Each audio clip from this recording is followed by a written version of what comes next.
In almost every book or report that you come across, you will notice the page numbering from the first page of the work is different from the page numbers at the actual report. In this video I am going to teach you how to combine Roman numbers and real numbers in page numbering. Please stay till the end of the video in order to equip yourself on how it works. Now let's get started. Let's take this report for an example. I will like to insert Roman numerals from executive summary and the real numbers to also start from chapter 1. The first thing you have to do is to insert page numbers in the report for all pages.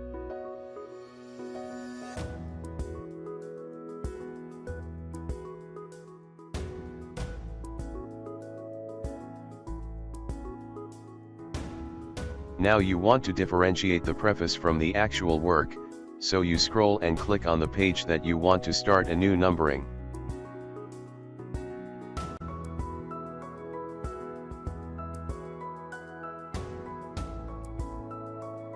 In this case I will click on exactly chapter 1 because that is where I want to start a new numbering. On the formatting bar, click on Layout. In the Page Setup toolbox click on Breaks and select Next Page from the drop-down menu that appears.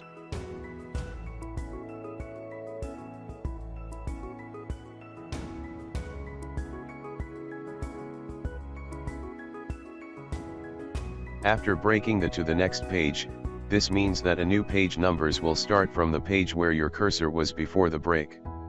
So, you can see the numbering has started on this page. Double-click anywhere on the bottom of the first page and click on Page Numbers from Header and Footer toolbox. Click on Format Page Numbers and then select the number format you want to apply. Click on OK when done. That is if the first numbering you inserted was not what you want to be there.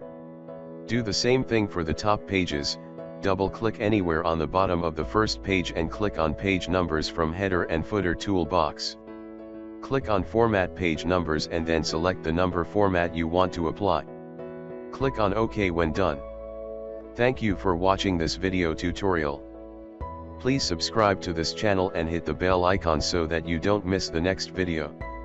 The next video will be on how to apply default table of content in your work or report. You can also leave a comment below if you want me to help you do something.